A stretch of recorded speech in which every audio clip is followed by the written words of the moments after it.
They moved into the house in early autumn when the air was fresh and smelled of fallen leaves. Sam and Laura were young, full of hope, and certain that this house was the beginning of their new life.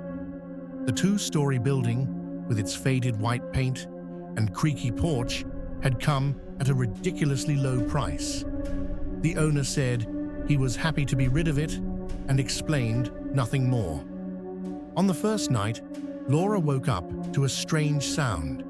It was a faint whisper, as if someone was speaking through the walls. She woke Sam, but he heard nothing. "Probably just the old house settling," he said, kissing her forehead. Laura tried to fall back asleep, but she couldn't shake the feeling that someone was standing at the foot of their bed in the darkness. The first few days passed peacefully. They unpacked boxes, arranged furniture, and laughed. But then, things started happening. Laura often saw movements in reflections, something vague and dark slipping behind her in mirrors. One evening, she heard footsteps in the hallway, while Sam was right beside her. When she went to check, the hallway was empty, but the smell, it had changed. The air was filled with a faint stench of rot, dampness, something old and spoiled. Sam tried to joke. "Ghosts of past tenants?" He smirked. But then he started noticing strange things too. Doors shut on their own, floorboards creaked as if someone was walking, shadows moved on the walls even when there was no light. And then he disappeared. Laura woke up alone. The bed beside her was cold. She searched the house. Calling his name, Sam was nowhere to be found. His phone went straight to voicemail. His car was still outside, his keys on the nightstand. It was as if he had just vanished. She called the police. Officer Green arrived within half an hour, took down her statement, and gave her a strange look. "Excuse me, miss, but who is Sam?" "My husband," Laura said, her voice trembling. "He lives here.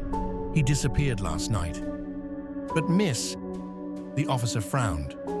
"According to the records, you bought this house alone. There is no Sam." Laura couldn't understand what was happening. She ran to the neighbors, their friends. No one remembered Sam, not even her mother, not even his best friend.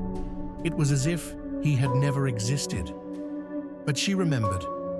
She remembered how he held her, how he laughed, how he drank coffee in the mornings and complained that the milk was too cold.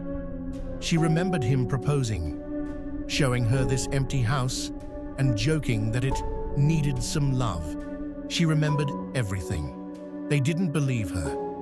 Days passed in a haze. Laura barely slept, barely ate. She went through their photos, their videos, over and over, but they weren't there. Her phone was empty. In their wedding pictures, she was alone. But the house knew. One night, she heard his voice. It was calling her from the basement. Clenching her fists, she grabbed a flashlight and slowly descended. The basement was damp, the stench of decay stronger than ever. The voice was weak, as if coming from far away. "Laura, help me." She shone the flashlight into the corner and saw it. A hole. Dark, unreal, like a piece of the night itself. Cold air poured from it. Something moved within its depths. She froze. A hand reached out. "Sam!" Laura screamed and lunged forward, grasping his fingers. They were ice cold, but something was in there, in the darkness, something pulling him back. She could feel him slipping through her fingers. "Laura, don't let them take me," she screamed, holding on with all her strength, but something yanked him deeper into the void.